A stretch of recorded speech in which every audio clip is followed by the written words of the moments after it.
토요 묵상 말씀은 마가복음 6장 14절에서 29절입니다. 이에 예수의 이름이 드러난지라 헤롯 왕이 듣고 이르되 이는 세례 요한이 죽은 자 가운데서 살아났도다.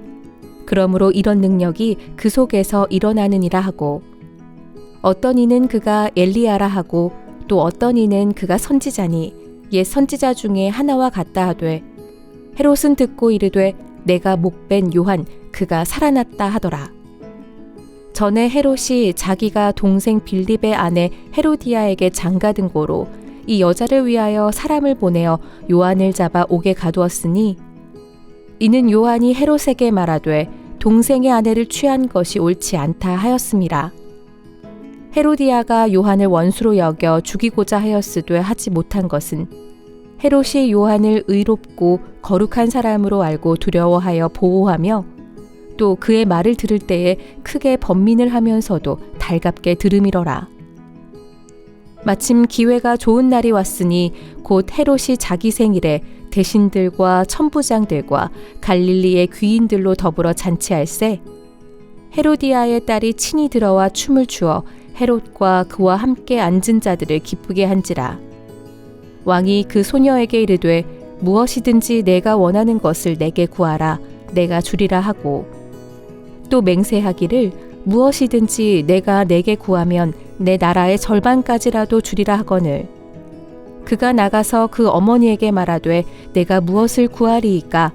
그 어머니가 이르되 세례 요한의 머리를 구하라 하니, 그가 곧 왕에게 급히 들어가 구하여 이르되 세례 요한의 머리를 소반에 얹어 곧 내게 주기를 원하옵나이다 하니, 왕이 심히 근심하나 자기가 맹세한 것과 그 앉은 자들로 인하여 그를 거절할 수 없는지라.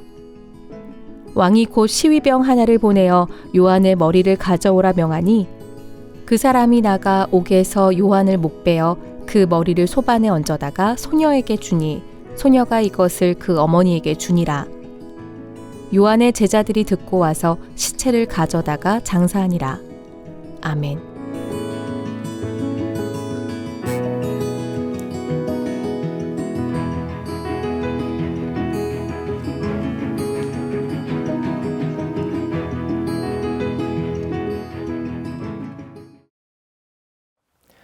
오늘은 제자들이 가야 할 길이라는 제목으로 함께 말씀을 나누자고 합니다.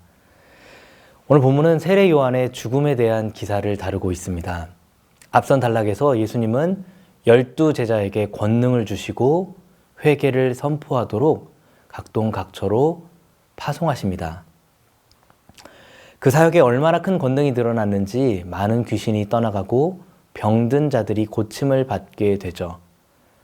이러한 복음 사역으로 인해서 예수님의 이름이 온 갈릴리 지방에 더 드러나게 됩니다. 우리 오늘 앞선 본문의 3절에 보면 예수님은 마리아의 아들 목수라 불리웠는데, 예수님의 제자들의 사역 이후 15절을 살펴보면 어떤 이는 엘리야라, 다른 이들은 옛 선지자 중에 하나와 같다라고 말하며 예수의 이름이 점점 드러나는 것을 알게 됩니다. 그리고 그 이름은 왕궁에 있는 헤롯에게까지 전달됩니다.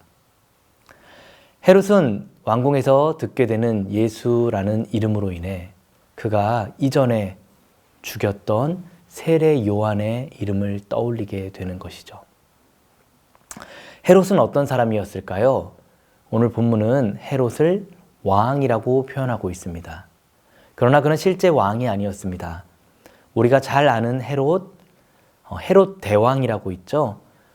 예수님이 태어났을 때 2살 이하의 모든 영아를 살해하라 명령하였던 그 헤롯 대왕의 아들입니다. 그는 갈릴리와 또 베레아 지역의 분봉왕으로 로마군이 점령한 지역을 떠나고 나아갔을 때 그 지역 세력에 의해 다스림을 받게 되는 지역의 분봉왕을 담당하고 있었습니다. 그는 첫 번째 아내와 이혼하고 그의 동생 빌립의 아내이자 자신의 조카였던 헤로디아와 결혼을 하게 됩니다. 이 일로 말미암아 세례 요한이 그를 책망하게 되죠. 그 책망의 내용은 그저 다른 내용이 아니었습니다. 율법에 나타나 있는 내용을 바탕으로 헤롯을 책망한 것입니다. 레위기 20장 21절의 말씀을 보면 누구든지 그의 형제의 아내를 데리고 살면 더러운 일이라. 그가 그의 형제의 하체를 범함이니 그들에게 자식이 없으리라는 말을 인용하여 세례 요한이 헤롯 안티파스를 책망했기 때문입니다. 그렇기에 분봉왕 헤롯의 눈에는 세례 요한이 눈의 가시거리와 같은 사람이었을 것입니다. 그렇자고 세례 요한을 죽이자니 사람들의 눈이 너무나 무서웠죠. 많은 사람들은 그를 선지자로, 하나님의 선지자로, 옛 예언자 중에 하나로 동등하게 여겼기 때문입니다. 헤롯과 헤로디아는 하나님의 말씀 앞에, 책망 앞에 즉시 회개하고 돌아왔어야 함이 마땅합니다. 그러나 죄는 더 큰 죄를 낳게 됐죠. 헤롯의 생일에 헤로디아의 딸 살로메가 춤을 추고 헤롯은 그에게 모든 것을 해주겠다는 호기를 나타냅니다. 그러자 헤로디아는 이때다 싶어 세례 요한의 머리를 요구하죠.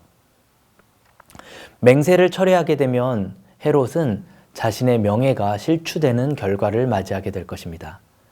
그렇자고 세례 요한을 죽이자니 많은 이들에게 반심을 사 자신의 분봉왕의 위치가 위태위태하게 될 것이었습니다.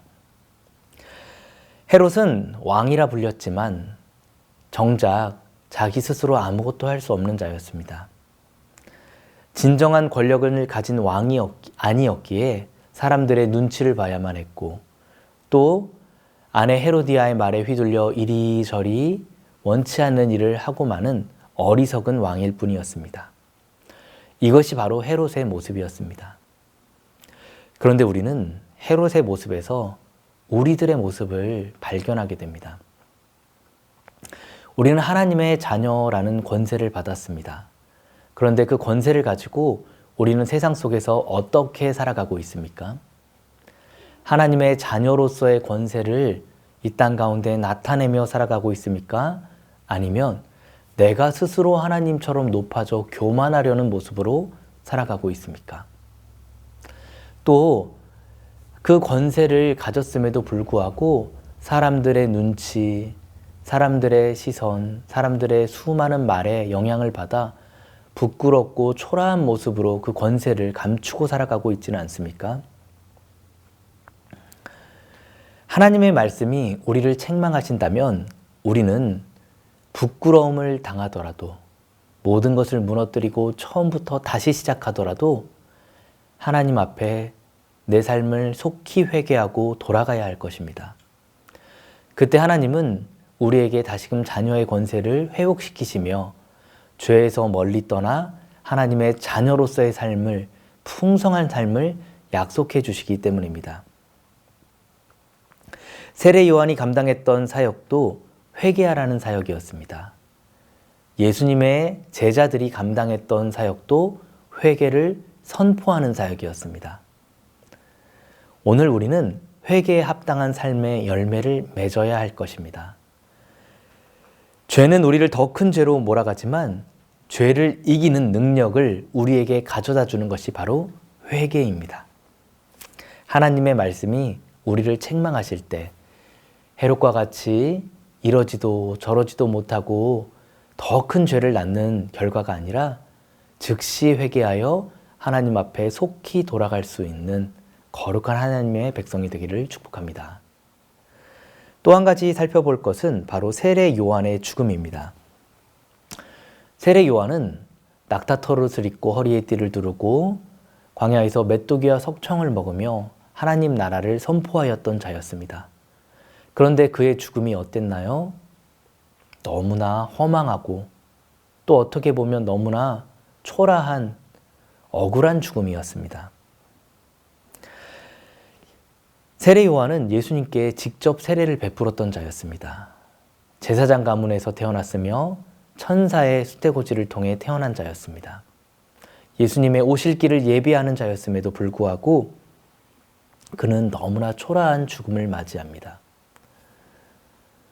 그러나 시대를 대항해 하나님의 말씀과 의를 선포하였던 요한은 끝끝내 그 초라한 죽음까지도 받아들이게 됩니다. 요한은 의문을 가지고 있었습니다. 그리하여 자신이 옥에 갇혀 죽음을 앞두고 있는 상황에서 자신의 제자들을 예수님께 보내어 예수님께 질문을 합니다. 오실 그이가 당신이오이까? 우리가 다른 이를 기다리오이까? 라는 질문을 합니다. 그때 예수님께서 답변을 주시죠. 맹인이 보며 못 걷는 사람이 걸으며 나병 환자가 깨끗함을 받으며 못 듣는 자가 들으며 죽은 자가 살아나며 가난한 자에게 복음이 전파된다 하라. 이 말씀은 예수님 자신이 그토록 기다리던 메시아가 맞다고 세례 요한에게 답변을 주는 것입니다.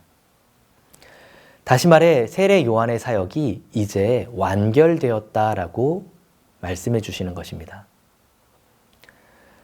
요한은 현재 자신의 모습을 바라볼 때 너무나 초라하고 억울한 모습이었을 것입니다.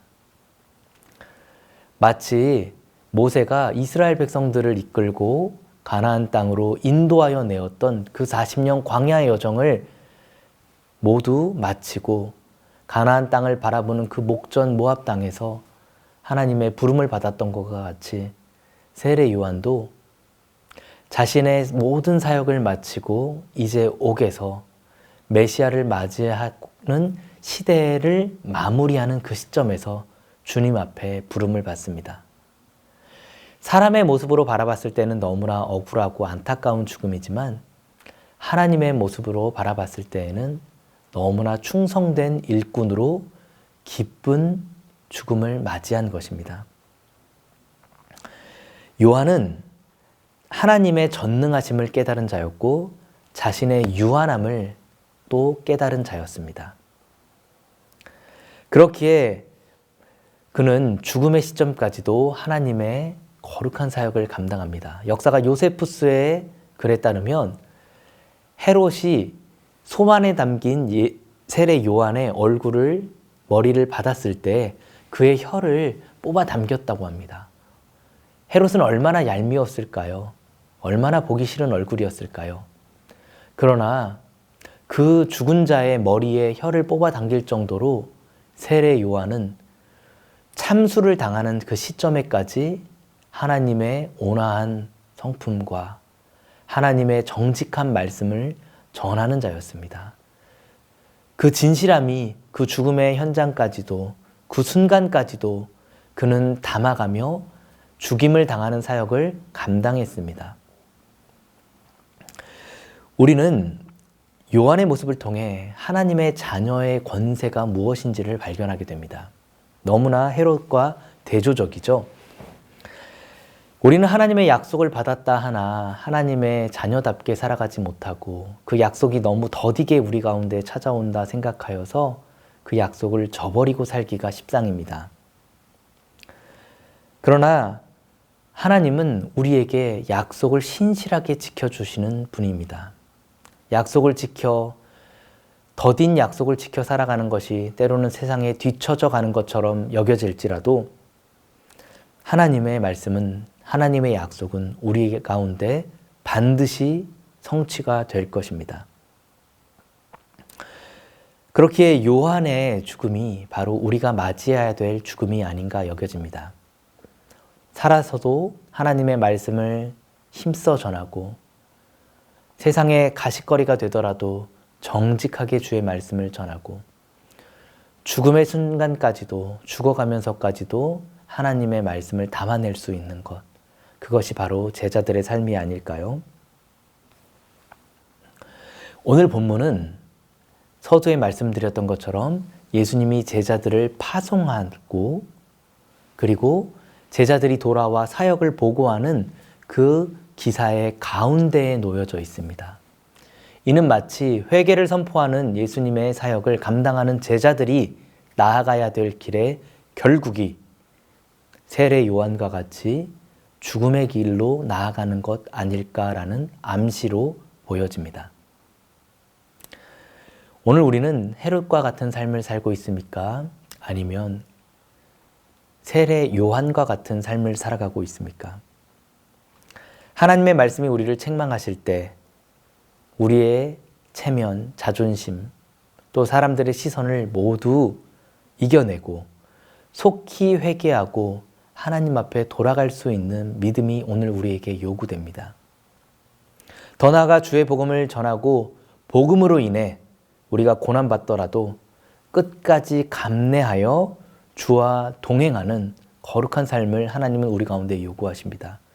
그 길이 비록 십자가의 길이고 십자가의 끝이 죽음의 길이더라도 우리는 모두 자기 십자가를 지고 앞서가신 예수 그리스도를 따를 수 있기를 간절히 축복합니다.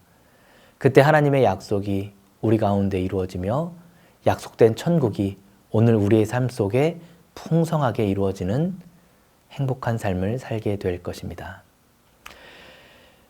오늘 헤롯의 삶과 요한의 삶을 살펴보았습니다.